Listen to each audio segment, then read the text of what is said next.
తిరిగి BCN news కి స్వాగతం. మోంతా తుఫాన్ కారణంగా ఎగువ ప్రాంతాల నుంచి ఏలేరు జలాశయంలోకి భారీగా నీరు చేరడంతో కాకినాడ జిల్లా కలెక్టర్ షణ్మోహన్, పత్తిపాడు ఎమ్మెల్యే వరుపుల సత్యప్రభతో కలిసి ఏలేరు జలాశయాన్ని పరిశీలించారు. ఈ సందర్భంగా ఏలేరు జలాశయంలో ప్రస్తుత నీటి మట్టం, ఎగువ నుంచి జలాశయంలో చేరుతున్న నీరు, దిగువకు విడుదల చేస్తున్న నీరు వివరాలు, ఏలేరు జలాశయం పరివాహిక ప్రాంతంలోని కాలువల పరిస్థితి, జలాశయం ఇంజనీర్లు, ఇరిగేషన్, రెవెన్యూ అధికారులతో మాట్లాడి వివరాలు అడిగి తెలుసుకున్నారు. ఈ పరిశీలనలో పెద్దపురం ఆర్టీఓ కె శ్రీరమణి, జలవనరుల శాఖ సూపరింటెండెంట్ ఇంజనీర్ కె గోపీనాథ్, డిఈలు ఏ రవికుమార్, ఏ జనార్దన్, కె శ్రీకాంత్ తదితర అధికారులు పాల్గొన్నారు.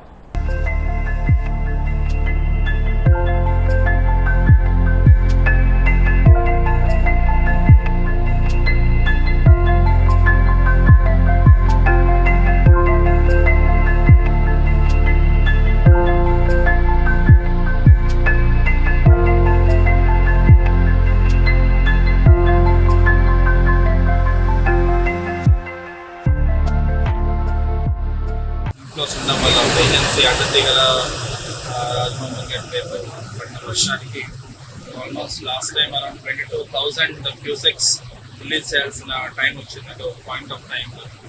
సో దాని దృష్ట్యా అందులో ప్లస్ ఈ సైక్లోన్ టైంలో ఆల్రెడీ పడిన వర్షాలకి ప్లస్ అన్ని కెనాల్స్లో ఉండడం వల్ల ఇక్కడ రిలీజ్ చేసిన 7,000 కూడా కొంతవరకు క్రాప్ డ్యామేజ్ నేను చూస్తాం.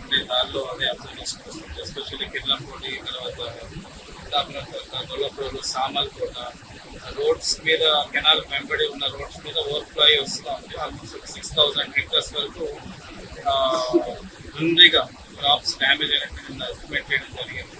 సో అవి ఇవాళ కంప్లీట్ ఎస్టిమేషన్ గవర్నమెంట్ కూడా సబ్మిట్ చేయడం జరుగుతుంది ఒక నెక్స్ట్ 2 daysలో. సైక్లోన్ వల్ల ఆల్మోస్ట్ అదొక 16,000 హెక్టర్ల వరకు కొంత ఆల్రెడీ క్రాపింగ్ వచ్చిన ప్యాడీ డ్యామేజ్ అవ్వడం, ఆల్మోస్ట్ 4 చోట్ల రోడ్లకు మనం రీచెస్ కొట్టడం, మెయిన్ కాకినాడ బీచ్ రోడ్ ఒకటి పాడైపోవడం, ఇలా close to 80-90 crore worth assets కొంత డ్యామేజ్ అవ్వడం జరిగింది. సో దాన్ని దృష్టిలో పెట్టుకొని ఒకసారి ఆ ఏరియాలో సంబంధించి పొద్దున కొంత ఎంతో హెవీగా ఉన్నట్టు నాకు ఎమ్మెల్యేగా చెప్పాను. ఒకసారి అంటే ఇక్కడ స్టాఫ్ సంబంధించి గవర్నమెంట్ ఎస్సీ గోపినాథ్ ఒకసారి విజిట్ చేసుకుని ఇష్యూస్ ఉంటే ఇమీడియట్గా అడ్రస్ చేయడం కోసం చేయడం జరిగింది. So far so good. ఒకసారి ఒక 2 hours అబ్జర్వ్ చేసిన తర్వాత ఇప్పుడు కంటిన్యూస్ 7,000 అవుట్ఫ్లో కంటిన్యూ చేసి అరౌండ్ 2 o'clock ఒకసారి ఇన్ఫ్లోస్ అసెస్ చేసుకొని తగ్గించడమా లేదా మెయింటైన్ చేయడం అనేది ఒక డెసిషన్ తీసుకోవడం జరుగుతుంది. ఎవరు ఇబ్బంది అంటే ప్యానిక్ అవ్వాల్సిన అవసరం లేదు. దీనికి వరకు ఊళ్ళలోకి నీళ్ళు రాకుండా ఇక్కడ గడ్డి అంటే ఫ్లో ఎక్కువ ఉన్నా కూడా గండి కొట్టాల్సి వస్తే ఇళ్ళలోకి రాకుండా పొలాల మీద అలాగా గండి కొట్టేట్టు ప్లాన్ చేసుకున్నాం. Already entire staff, revenue and irrigation అన్నీ వచ్చారు. సో ఎవరు టెన్షన్ పడాల్సిన అవసరం లేదు, భయపడాల్సిన అవసరం లేదు. We're fully alert and next 24 hours project ఎలా ఉంది, ఏంటి, దానికి పరిస్థితి ఎలా ఉందని చెప్పి మన జిల్లా కలెక్టర్ గారు షణ్మోహన్ గారితో, ఎల్సీ గారితో ఇక్కడికి వచ్చి పరిశీలించడం జరిగింది. ఏదైతే ఉదయం ఈరోజు నిన్న రాత్రి ఏజెన్సీ సైడ్లో కురిసిన వర్షానికి ఉదయం ఇక్కడ నీటికి పెరగడం వల్ల మార్నింగ్ 22 దగ్గరికి వెళ్ళింది. దానివల్ల నిన్న ఏదైతే మేము వచ్చినప్పుడు 4,900 అది అవుట్లో ఉంది. ఇప్పుడు ఉదయం నుంచి ఇప్పుడు మేము వచ్చే టైంకి 12 గంటలకి కొంచెం ఫ్లో తగ్గింది. ఎక్కడా కూడా ఎటువంటి ఇబ్బంది లేదు. నార్మల్గా ఇక్కడ పరిస్థితి దీన్ని చూడడానికి ఇక్కడికి రావడం జరిగింది.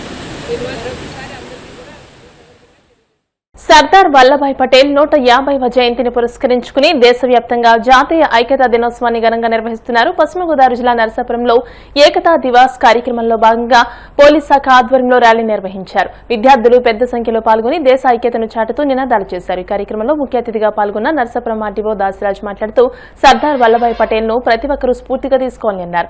ఐక్యత, సమగ్రత అభివృద్ధిలో భాగస్వామ్యం కావాలని పిలుపునిచ్చారు.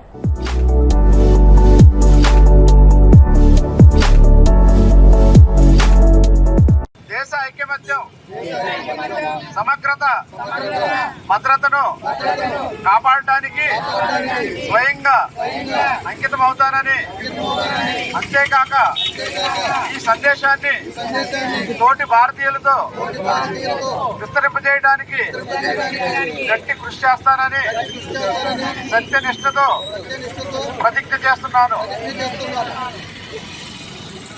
సర్దార్ వల్లభాయ్ పటేల్ యొక్క దార్శనికత చరిత్రలో ఉన్న లక్ష్యమై నా దేశ ఐక్యత స్ఫూర్తితో నేను ప్రతిజ్ఞ చేస్తున్నాను.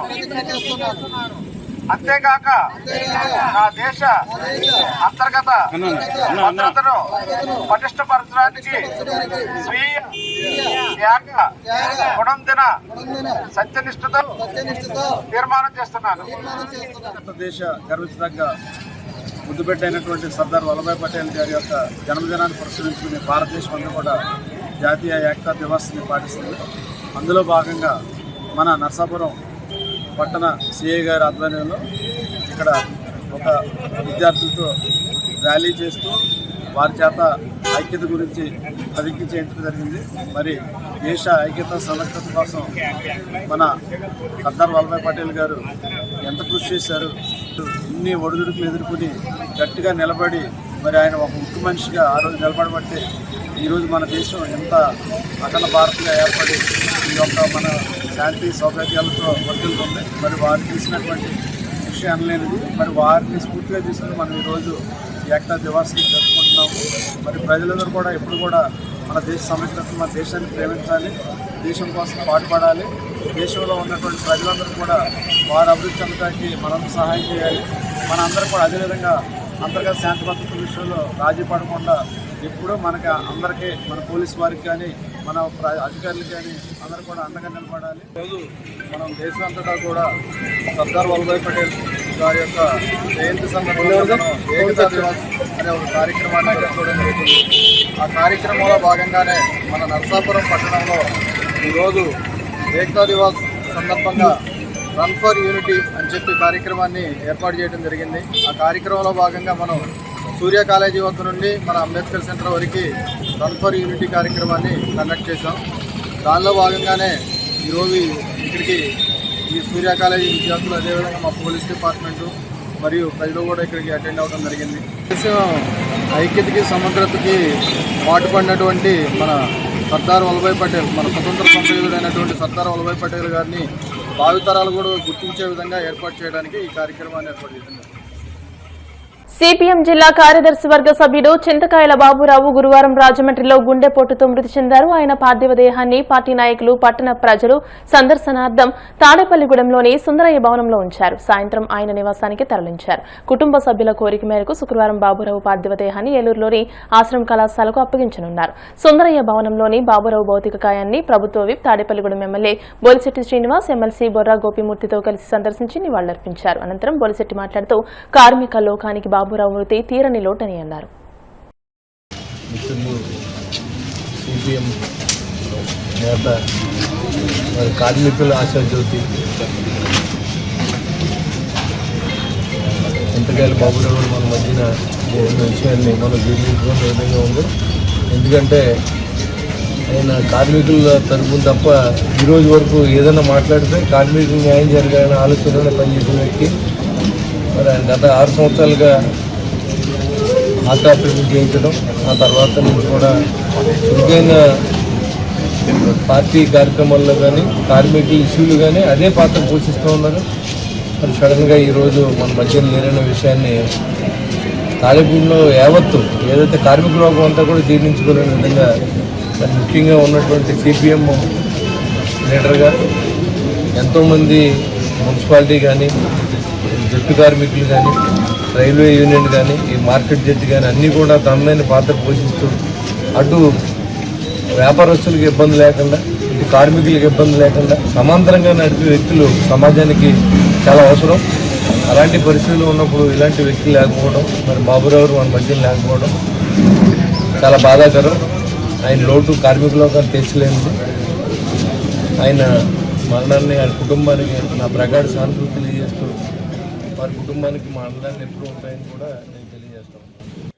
కార్మిక ఉద్యమ నేత, కమ్యూనిస్టు నాయకుడు, ఎర్రజెండా ముద్దుబిడ్డ చింతకాయల బాబురావు గారు అకాల మరణం చెందడం చాలా బాధాకరం. ఆయన మృతి కార్మిక లోకానికి తీవ్రమైనటువంటి లోటు అని కూడా ఈ సందర్భంగా తెలియజేస్తూ ఉన్నాను. హెల్త్ చెకప్ కోసం రాజమండ్రి వెళ్ళి హెల్దీగా వెళ్ళి అనుకోకుండా మృతి చెందడం అనేది చాలా బాధ కలిగించే వార్తగా చూస్తూ ఉన్నాను. కార్మికుల హక్కుల కోసం, కార్మికుల యొక్క జీతభత్యాల కోసం, వాళ్ళ సౌకర్యాల కోసం అటు యజమానులతో కానీ ప్రభుత్వంతో కానీ అది ఒక ఉద్యమాలు చేసినటువంటి నేత ఈ విధంగా మనం మృతి చెందడం చాలా బాధాకరం.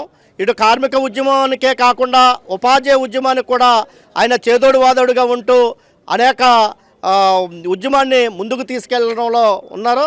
ఆయన భార్య కూడా తాడేపల్లిగూడెం జిల్లా పరిషత్ ఉన్నత పాఠశాలలో హిందీ టీచర్గా పనిచేస్తున్నారు. ఆమె కూడా ఉపాధ్యాయ ఉద్యమంలో చురుగ్గా ఉంటూ యూటీఎఫ్ రాష్ట్ర కార్యదర్శిగా పనిచేస్తున్నటువంటి పరిస్థితి ఉంది. సో ఆయన యొక్క మృతికి ప్రగాఢమైనటువంటి సంతాపాన్ని తెలియజేస్తూ ఆ కుటుంబానికి సానుభూతిని తెలియజేస్తా ఉన్నాను. మహిళల వన్డే ప్రపంచ కప్ చరిత్రలో టీమిండియా అద్భుతం సృష్టించింది. అసాధ్యమనుకున్న లక్ష్యాన్ని సుసాధ్యం చేస్తూ డిఫెండింగ్ ఛాంపియన్ ఆస్ట్రేలియాను చిత్తు చేసి ఫైనల్లోకి అడుగుపెట్టింది. నవీ ముంబైలోని డీవై పాటిల్ స్టేడియం వేదికగా గురువారం జరిగిన సెమీఫైనల్లో ఆస్ట్రేలియాపై 5 వికెట్ల తేడాతో భారత్ చారిత్రక విజయం సాధించింది. జెమిమా రోడ్రిగ్స్ అద్భుత సెంచరీతో చెలరేగడంతో 339 పరుగుల భారీ లక్ష్యాన్ని భారత్ మరో ఓవర్ మిగిలి ఉండగానే ఛేదించింది.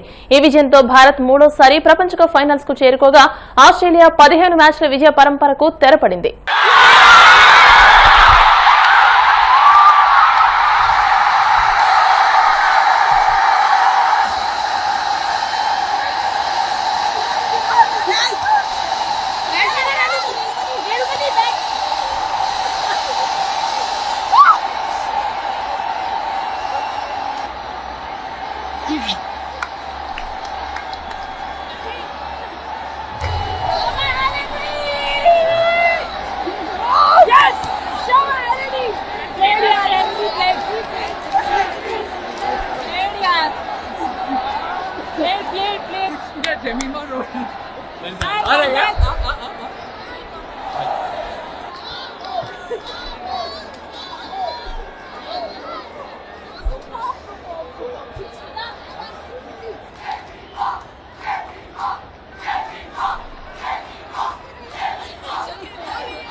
వార్తలు ముగించే ముందు ముఖ్యాంశాలు మరోసారి.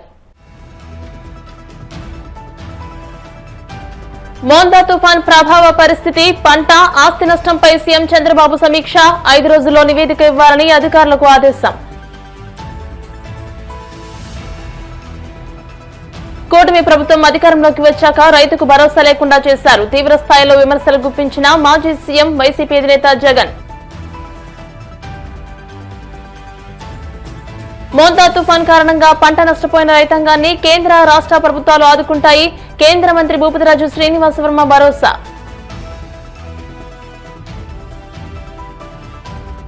మహిళల ప్రపంచ కప్ సెమీస్ లో ఆస్ట్రేలియాపై భారత్ ఘన విజయం. చరిత్రలోనే అత్యధిక స్కోరు ఛేదించి ఫైనల్స్ కు చేరిన టీమిండియా.